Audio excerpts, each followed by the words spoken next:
Dahil may taba ng baboy, gagawa po tayo ng rebusado. Hihiwain po natin ng ganito po. Tapos mamaya po natin titimplahan. Nahiwa na po. Lalagyan po natin ng patis. Lalagyan din po natin ng kalamansi. Paminta. Magic sarap. Isang itlog. Tapos po crispy fry.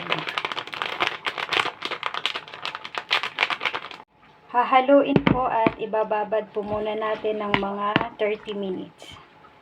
Pagkatapos po ng 30 minutes, lalagyan po natin ng cornstarch. Lalagyan din po natin ng harina.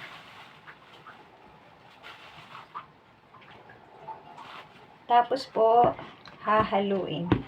Ito na po, ready na po para iprito. Po, piniprito na po. Ito na po ang rebusado. Luto na po. Mainit pa po.